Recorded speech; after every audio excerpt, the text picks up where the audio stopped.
Okay, so Catspat's playing here in the Wedgewood Rooms tonight. Can you tell us a bit about the band for anyone that doesn't know you? Band's called Cancer Bats from Canada. We're a hardcore band, pretty noisy. If you like noisy bands, you might like us. Okay, well, yeah. Not to say, not putting words in your mouth, you know? Just kind of going with it. Fair enough, fair enough. We actually saw you back in, it's on Halloween last year. Ooh. Played, it was, yeah, pretty good costumes going on. Yeah, we were the only people that dressed up. Yeah, we were really bummed. It was a really good show. Thank you. We enjoyed it. I think you've got quite a lot of new fans from that show. You think so?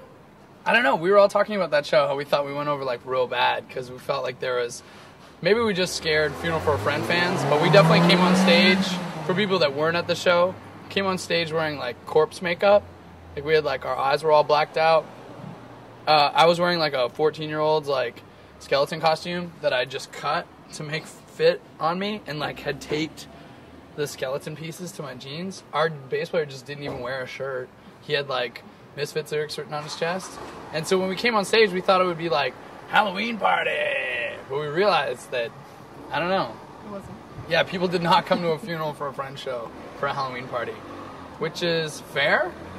But yeah, so I think a lot of kids thought that our band just looked like that, was the impression that we got. Because when we came out to merch later, kids were just like not interested in hanging out whatsoever.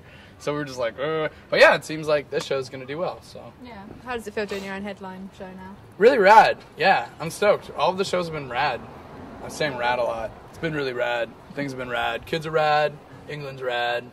Scotland's rad. Ireland's rad. It's a lot of radness. But no, for real, it's cool because a lot of the rooms that we've got that we're doing, we did with Gallows, I think in 2007. So it's cool to come back and do like our own headlining run and to see how like things have kind of gotten better. You know what I mean? So I'm stoked. Yeah, okay. It's rad. Good, good. And I've heard that you're going to be doing some new recordings this summer. Is that the plan? Oh, or? Yeah, we're writing a new record. That's our plan this summer. Yeah. We've started writing a little bit of stuff. Like in January, we took a month off. Kind of started just like working on some ideas, getting it figured out, which was good. So now we kind of have like the headspace that we would need to be, you know what I mean? To like grasp the destroyer, round 3. But yeah, we're all really excited. And we're going to be home for the summer, which is kind of like the best thing ever, you know? So we're going to ride bikes and hang out with our friends. Yeah, and then riff like all day. But at night, we'll ride bikes. And in the mornings. Just bikes and a recording? I'm just going to ride bikes. I'm going to ride skateboards, and I'm going to ride bikes.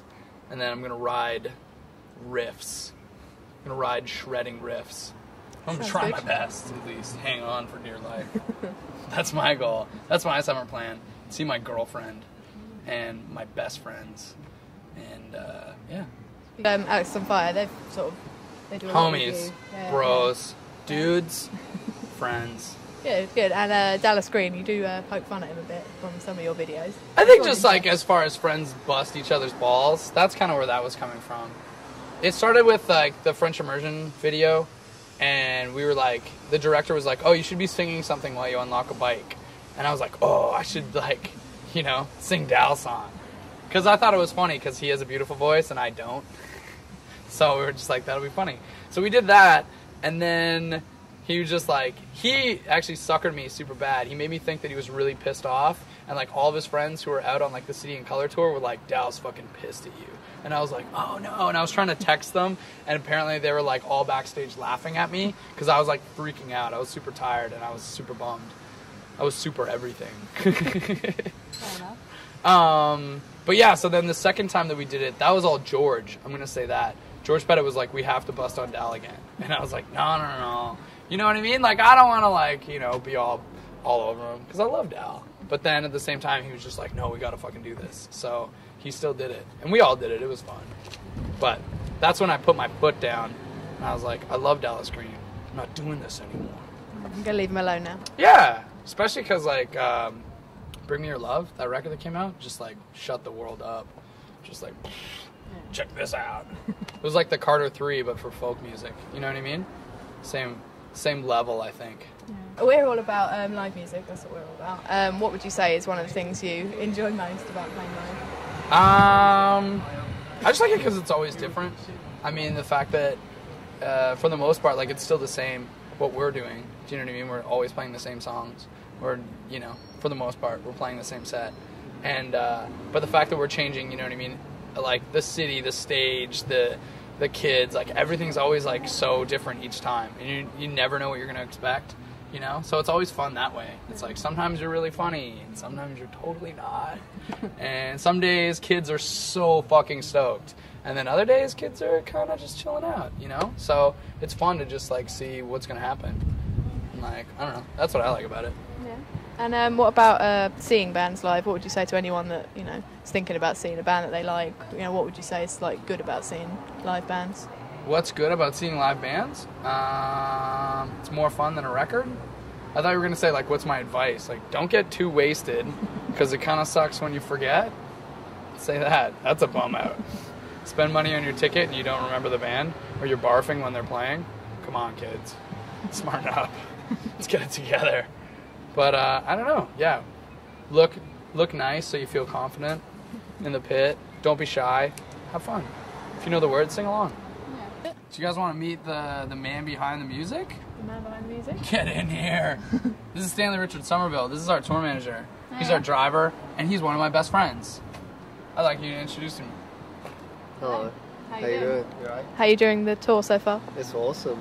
It's been a good fun. He just had a kip, so he's in good I've spirits. literally just woken up. So That's yeah, my thing. I don't really know what's going on right now. Hanging out in England, I learned expressions like kip. Nah. Yeah. Snooze. Squiddlers. Squiddlers is pounds.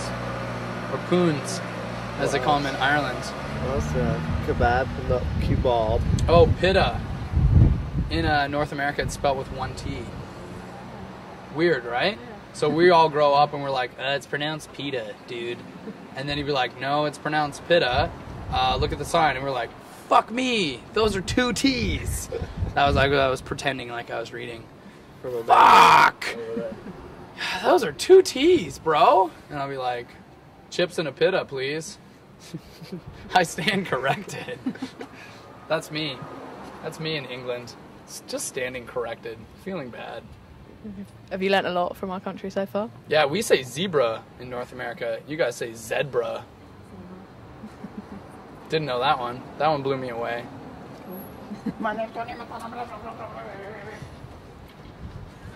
That just happened. That was awesome. Couldn't actually make that up. I know. We've had a lot of people cruise by. It's been good. Good Portsmouth street life. Oh yeah, Just living by those fucking cancer bats from the streets. Anything hard hitting? Anything hard hitting you'd like to talk about? What's your stance on abortion? Bring them on. We're down. In all seriousness, we are down. Pretty pro-choice band. Apolitical, but very pro-choice. Fair enough. Condoms? Yeah. Fucking use them. Quit being a dummy. That's my PSA. Use condoms. Quit being a dummy. Idiots. Do you guys have those? No. You never have those? That's why your country's so fucked. No, we have like PSAs on the TV, like public service announcements, and there's someone that's like, you know what? Wise up, be a dad, or something like that. Or it'll be like, stop getting STDs, idiots. You didn't have those on TV? No. They're never as harsh as that. They're just like, it'll be like Jennifer Aniston telling you how sexy it is to read. You know, something like that. Although you guys would have like a football player or like a member of like the EastEnders. And they'd say something like, only have 1 cup of tea a day. Yes. And we'd all listen. Yeah, and you'd be like, that's a good idea. That celebrity told me to do that. Really? You guys didn't have that at all? No, can't say we do. If anything, now that I'm saying this out loud, it makes me feel that North America is just full of idiots, and that we need someone like Jennifer Aniston, who herself is an idiot, to tell us to read books. Fuck that. Thank you. No worries. Thank you. Well, you can do better than that. Oh, okay. One more? Ah! Sweet. You too, my man. That's it. All right.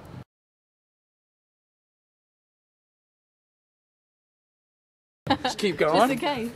Yeah.